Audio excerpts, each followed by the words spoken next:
1 mile of a road is only going to take you a mile, but 1 mile of a runway is going to take you anywhere in the world. Being on a plane is amazing. Traveling the world is the greatest adventure. Sky's the limit, right? The most dynamic thing about my job is the people I meet. The best part about my job is I like to help people. We help a lot of passengers who are not able to help themselves. We're family. We're not coworkers. You develop a source of camaraderie. Working for the airlines totally changed our lives. I've been with United 24 years. 30 years, 33 years. I just love my job. I love helping people. I love working at the airport. It's wonderful. It's the best job in the world.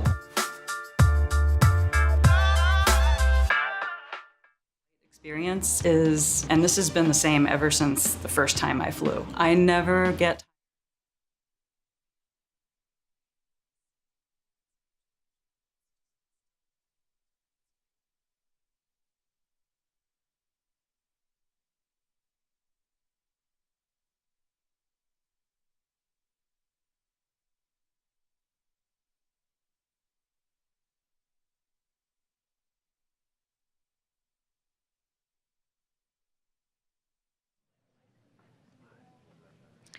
Ladies and gentlemen, we are pleased to introduce a special session from CQ Roll Call. Please welcome to the stage CQ Roll Call Senior Editor David Hawkings and staff reporter Jacob Fischler.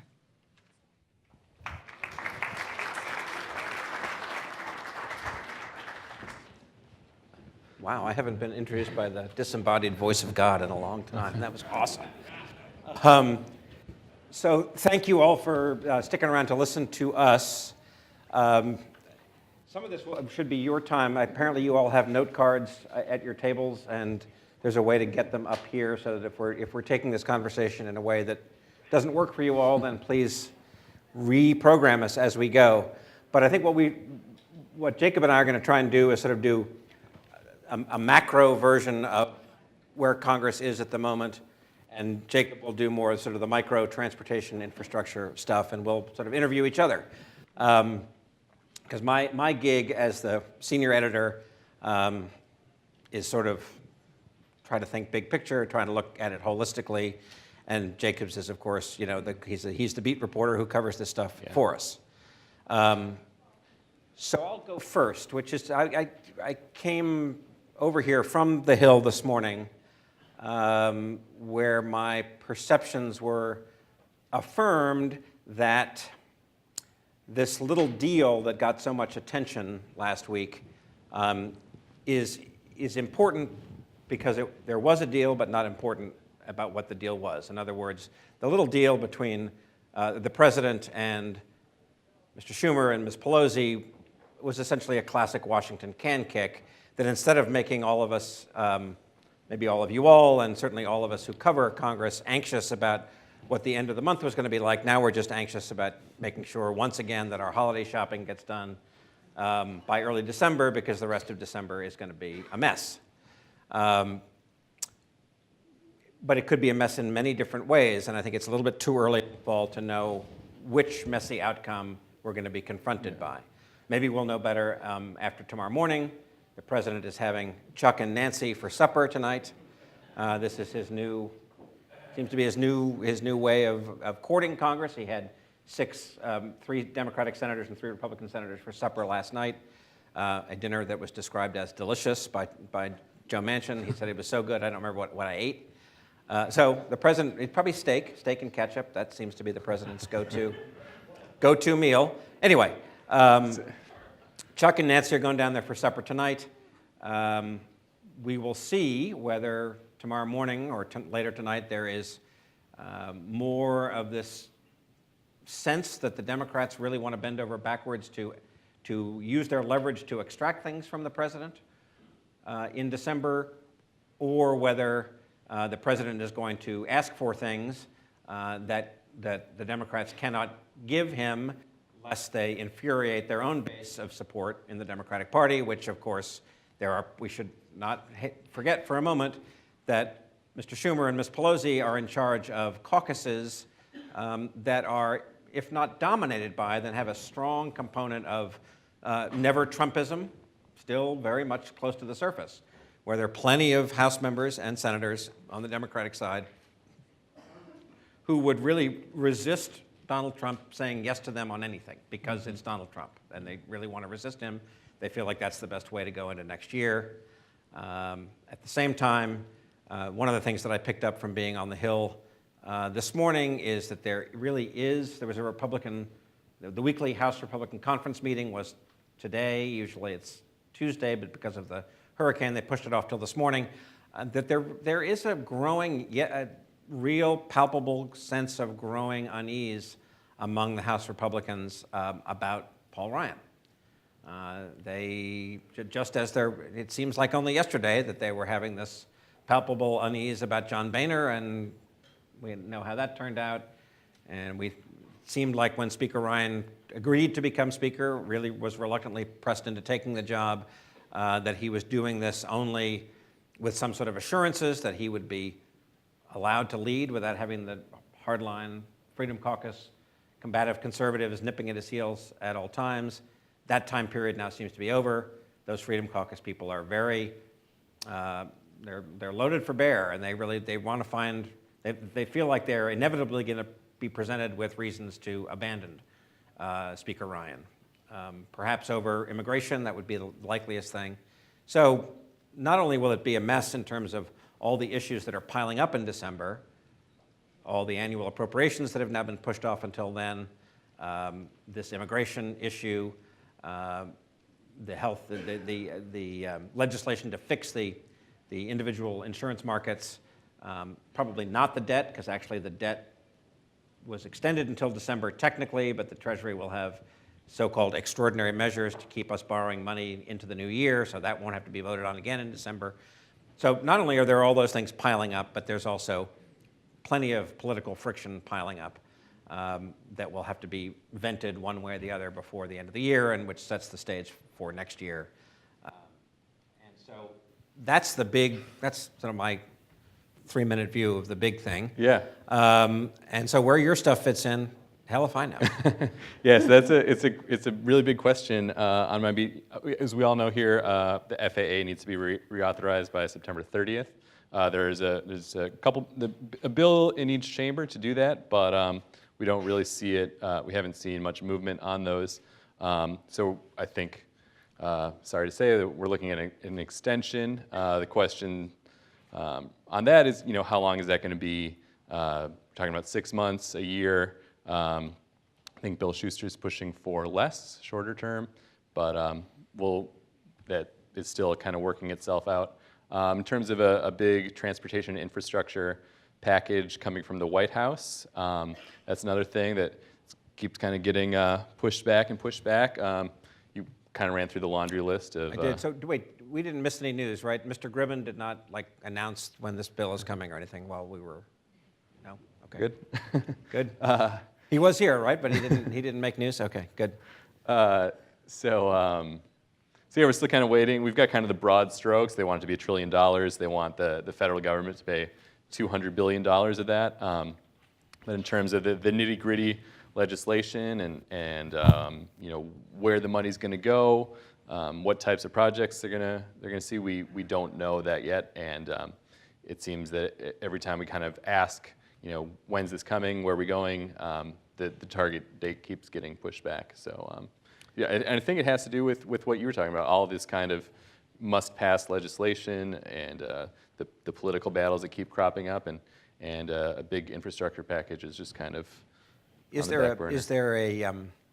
You have a sense that Mr. Thune and Mr. Schuster are trying to wait for the administration to actually say more explicitly what they want. Absolutely. Absolutely. Yeah. Which would be a change from what has happened on big item number 1, healthcare, and big item number 2, taxes, where the amount of detail coming from the White House, is much less than the number of words on these pages. Right. Yeah.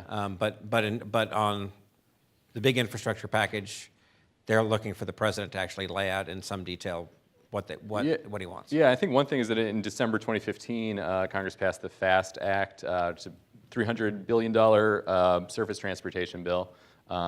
So a lot of the people I talked to kind of thought they had it covered, right? They thought, okay, we're good for 5 years. We don't have a big deadline coming up, at least on surface.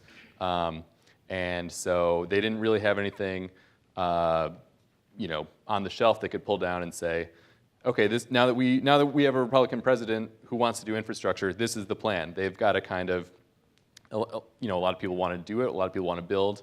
There's kind of a consensus that we need infrastructure spending, but in terms of where the money comes from, it's a really big question. And once you get into the details, you start to see the disagreements. So it kind of needs that push of leadership from the White House. There was one of the big things that Congress is still trying to figure out whether they can do or even need to do is actually writing a formal budget resolution this fall, which would make, for reasons that many of you probably understand, it would make doing the tax bill politically easier because it would set a simple majority test in the Senate for getting the tax bill done.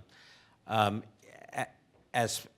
what we now currently, I think, understand is that, and many of these Freedom Caucus folks are resisting this budget resolution because they don't think it does enough to cut, to restrain entitlement spending.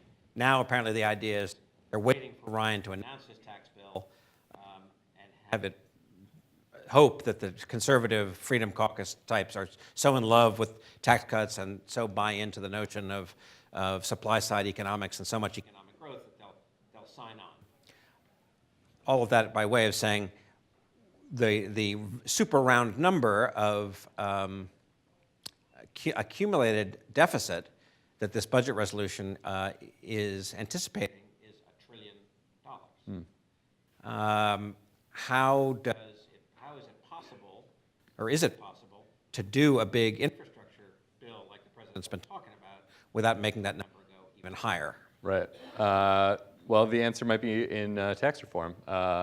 If they can, one idea out there is deemed repatriation, where you take the money that U.S. companies have stashed overseas, and instead of taxing it at the 35% corporate rate that we have here, you kind of lower that and bring it back and use that. A lot of people want to plug that into savings to cut the rates more, but folks on my beat would like to see that go specifically for an infrastructure package. They estimate that could be $200 billion. So that could be a big pot of money that they could use for that. But not enough. Right. Well, the $200 billion, that's what Trump and the White House have said. That's the federal share of the $1 trillion package. Yeah. And the rest is to be borne by states and local governments and the private sector. Right. And can you just review for me what that actually means? So it means I'll try. Okay. So basically, there's this idea that, especially for big projects of, if you're talking hundreds of millions or billions of dollars, you could, private companies could get involved and build and manage things like toll roads that we see today, and that they have the capital, they want the infrastructure improvements, but the kind of barriers to entry there are great enough that they haven't gotten off the sidelines. So the idea is to incentivize them in some way to get together and join the infrastructure building team. And this infrastructure bill is supposed to be about not just surface transportation stuff, but also aviation, ports, inland waterways, stuff like energy transmission, and Trump's even talked about VA hospitals or something like this. So it's a big, broad thing. I'm sorry. Indulge me for a second. You all know the answer to this. Are there any new airports going to be built in this country anytime soon? Anyone? No, right? No, We're airported out. We got all the airports. We're not. Right. So the building there is 2 existing airports, right? So AIP funds that go into building new runways, for example, renovating terminals, whatever. Okay. That kind of stuff. So I wanted to ask you. Yeah. You kind of went down the list. Did we miss anything? We've got the debt, keeping the government open. Immigration is now in there, right? Immigration could be in there unless one side or the other decides strategically that they don't want to tie it to the year-end deal. Yeah. The president said yesterday,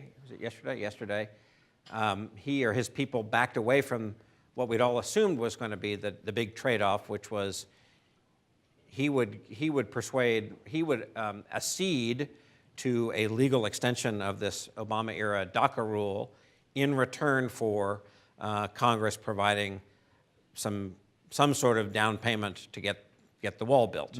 But apparently the administration sort of backed away from that, said that's not necessarily the automatic trade that he's looking for, that he won't condition one on the other. So again, I think it's an unusual period of fluidity created by this unexpected deal that made September sort of an open, sort of a bazaar of early horse trading. So so I think immigration, I guess the children's health insurance needs to get done.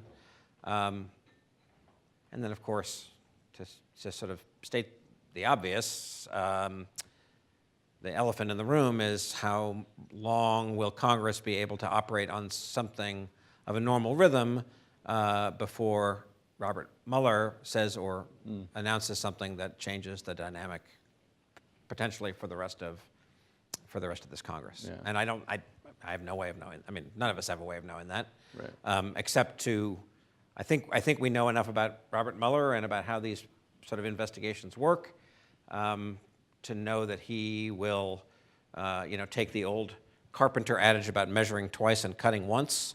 He'll probably multiply that by 2 or 3. He'll probably measure 6 times before cutting, and he'll be whatever he obviously knows that he's investigating something that doesn't get any bigger than an investigation of issues surrounding a president, and he'll take his time to get it in what he views as absolutely as right as possible. It also seems as though it's proceeding relatively doggedly and aggressively, but whether that means doggedly and aggressively for 1 month or 10 months, I don't think any of us really know. Yeah. So you also mentioned like the dynamic between the new Chuck and Nancy and Donald. Right. And there's been some kind of hay made of that in some of the national media. Do you think are Democrats cozying up to the president? Are they going to, if there's, for example, infrastructure is something that the Democrats can really agree with, get on board with generally. There's been a lot of pushback on the private investment side of things, and just, in my opinion, because they don't, they're politically incentivized to push back against the president. Is that kind of breaking? Do you see them working together? I think it could be. I mean, I think what we're now seeing is, in some ways, no surprise given Donald Trump's life story and his candidacy. I think it's almost sort of beyond argument that he's certainly the least conservative Republican to be president since Eisenhower, and I would argue maybe the least ideological person to be president ever. He's driven by seemingly by his own statements with health care, most notably. He's driven principally by the desire to get his name on a bill, he wants to use the pen, he wants to sign stuff, he wants to get things done. So I think he is going to, it doesn't surprise me that he's going to try and really make the most of Chuck and Nancy and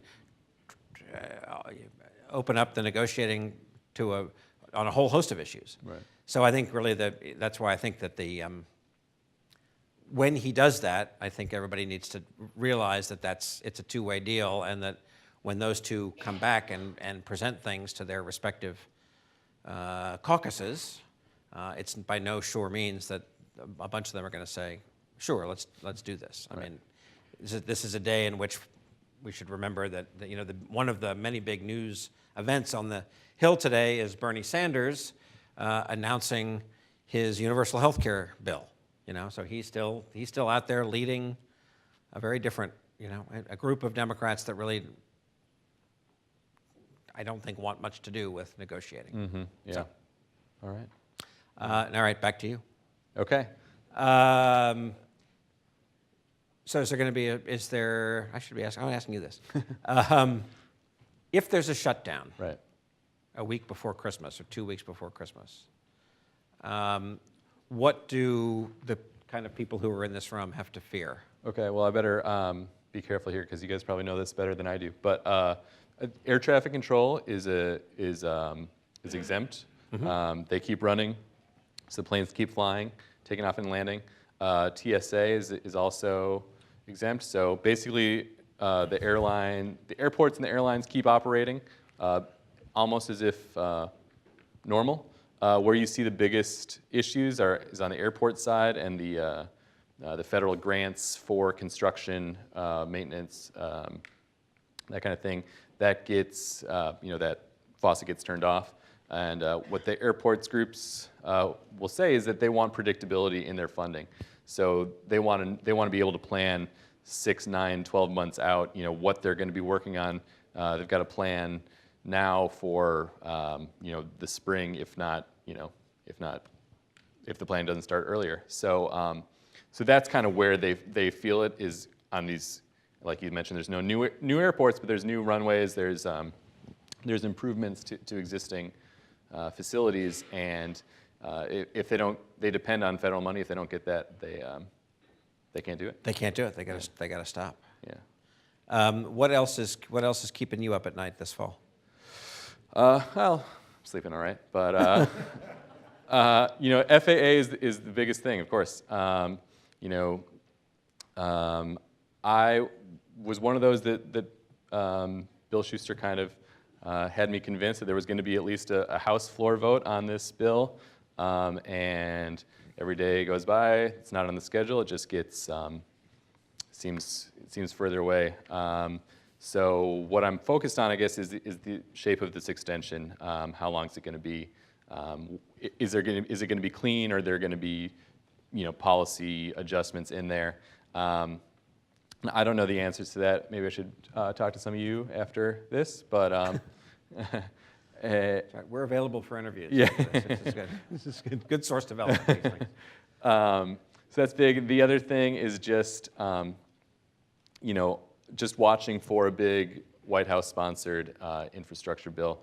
The other thing, and I'm only kind of hearing whispers of this, but Senate leaders are getting together. Chuck Schumer, John Barrasso on the EPW committee, who's also part of Republican leadership, and Tom Carper is part of that committee, are maybe starting to have conversations about, what should, if let's have a voice in this. Let's see what we can put together. So that, I still think that could come kind of. You mentioned what's keeping me up at night. I guess that's my anxiety is, what if this happens in the middle of the night and I didn't know about it? And, right. So yeah, watching for that for sure. Is your assessment that this FAA bill is not coming to the? I mean, the obvious answer is it's not coming to the floor because they don't have the votes to pass it. Right. I mean, that's it. You got the votes, vote. It's like rule number one of being a whip. It's pretty easy, actually. You got the votes, vote. Yeah. And is it just stalled out? Is it going the other way? It seems to, seems to change by the day. People pushing for it keep telling me, "Oh, we're really close. We're really close. We're really close." And then people on the other side who are pushing against it, Peter DeFazio is the Democrat on that House Transportation Infrastructure Committee. He's probably the key person working it the other way. He keeps telling me, "Yeah, keep having to answer questions and get people in line." And so I think literally, by the hour it kind of moves where a member is leaning one way and then is leaning the other way. As far as I can tell, the Democrats are really keeping their members in line. There's, I think, two Democratic co-sponsors on the bill, but other than that, I think DeFazio is, from what I can tell, is really kind of keeping that side of the aisle unified against this, which means that when you lose folks on the Appropriations Committee, some of the people in general aviation, that Schuster can't afford to do that. So the Appropriations Committee people are against it because giving this function over to a semi-autonomous body would take the funding out of their jurisdiction. Exactly. So they just lose the power. Yeah, and they would say it more like you said it the first way, which is the accountability aspect goes to leaves the government, and then who knows who's responsible for this private nonprofit. But it boils down to, they lose their oversight power. So it's about oversight. It's not about earmarking, right? I mean, there's no earmarking, or there's no. Well, they control the purse strings, so the oversight is like, hey, this is how we want you to operate, and by the way, like, here's your allowance, Gotcha. Yeah, so that's the way I see it anyway. So. Yeah. By the way, I'm sorry. I should be doing more of that. Please send cards our way. I want to reiterate that this is, interactive. Interactive. Stump us. That'll be easy.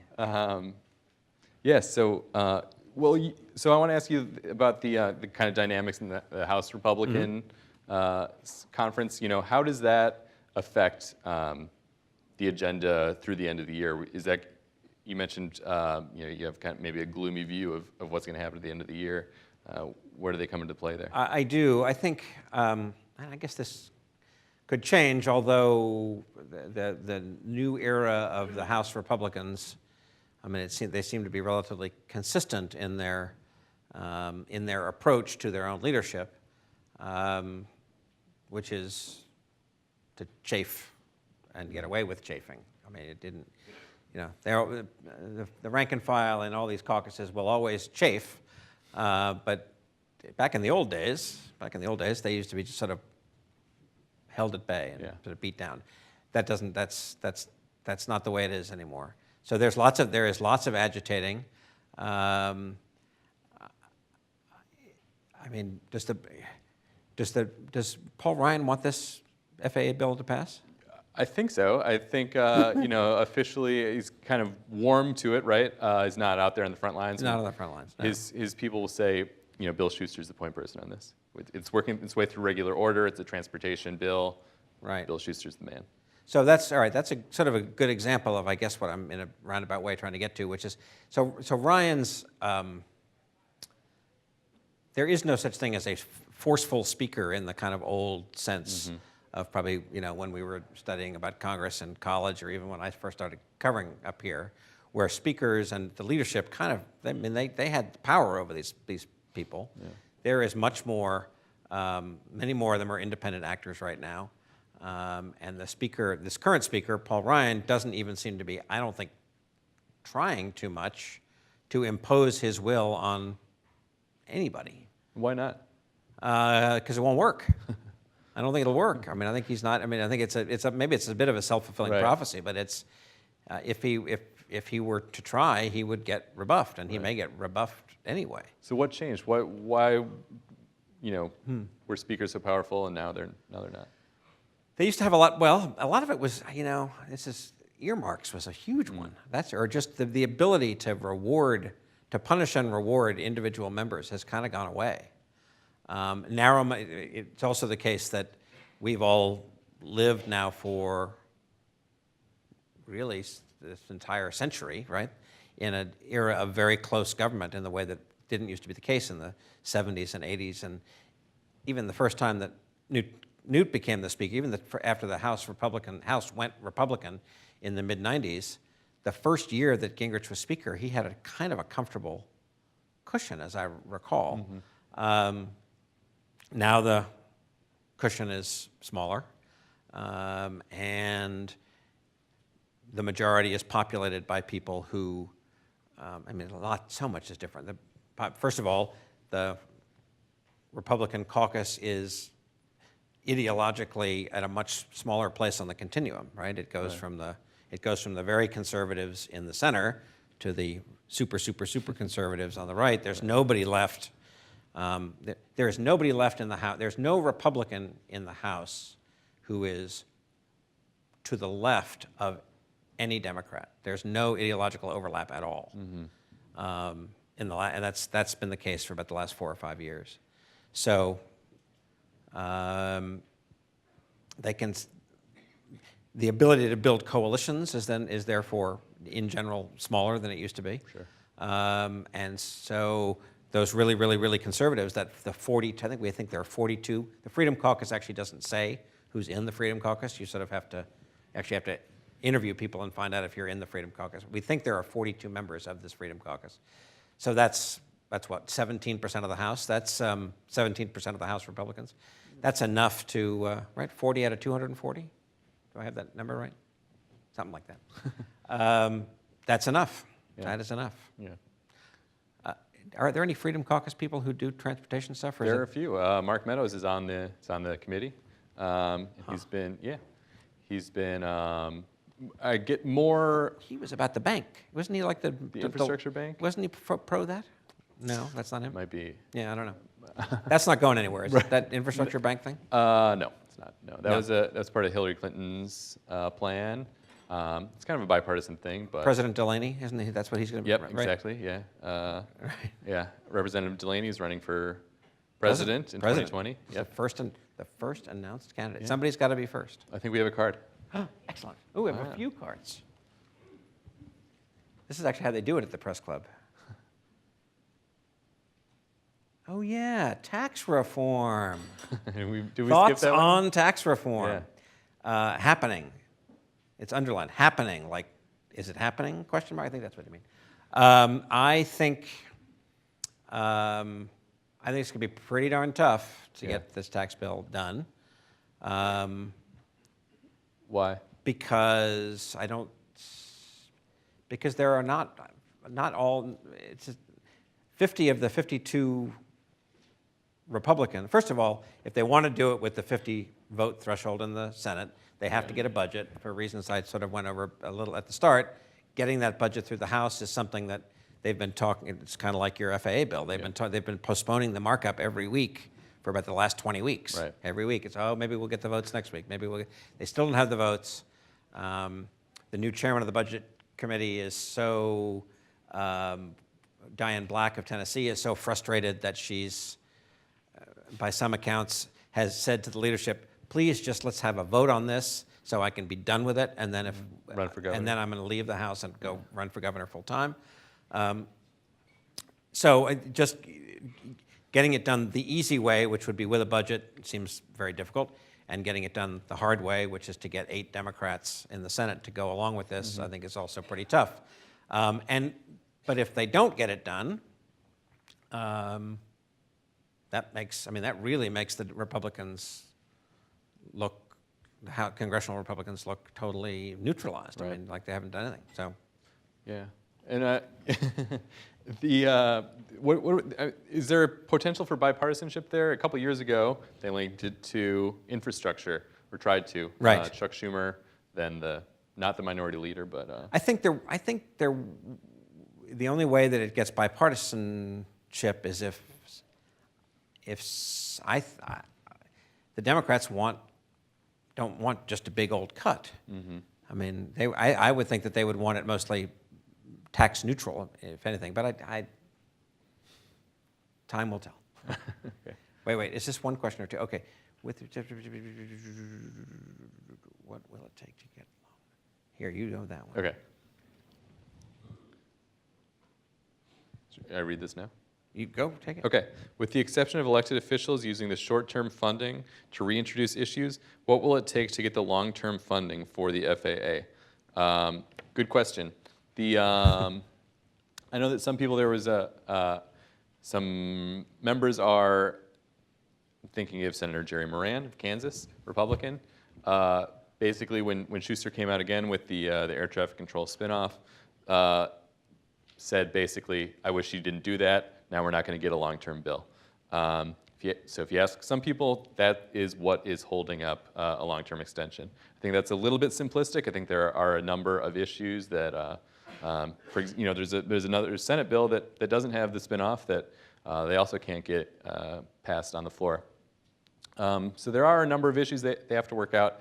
That does seem to be the biggest one, that there aren't the votes in the House. There's not the support in the Senate to get that done, as long as that is part of the legislation, and I don't see a long-term bill happening. I could be wrong, and even without it, who knows what they could accomplish, in the absence of that obstacle. But. Is Bill Schuster term limited after this year? He is, yeah. So that's. So who are the next two potential chairmen of the House Transportation Committee? Sam Graves, I think, is the odds-on favorite, Republican of Missouri. The other person I know who's interested in running is Jeff Denham from California. Graves, as you all know, voted against the spinoff in 2016, and this year is a co-sponsor of the bill.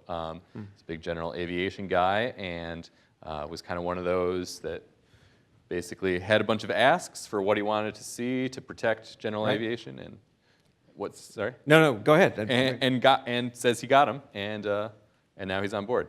And in the 30 seconds we have left, Yeah. what if it's a Democratic House? Peter DeFazio? Yeah, absolutely. No challenge, right? No, I don't think so. No, he runs the. He runs the Democratic side pretty forcefully. Yeah, absolutely. Seniority triumphs on that side, and that'll be the guy. Yeah, he knows the stuff. He's vocal. He's very passionate if you talk to him about this stuff. Oh yeah. And I have not seen any indication that anybody would challenge him. Is it going to be a Democratic House? That seems like a long shot to me. But in the 14 seconds we have left, 50-50. Oh wow. But 55 Democrat, 45 Republican. Wow. I think that, it's early in the cycle, but a bunch of the Republicans are retiring. We saw that what happened last week. I think a lot of Republicans, senior Republicans, are getting a little bit sick and tired of this. There are 23 Clinton Republican districts right now, districts held by Republicans that voted for Clinton. That's only one away from a flip right there, and that's not counting several of the ones who've retired. I just think it just seems like the momentum's all in that direction. So with that, 3, 2, 1. Thank you. Thank you.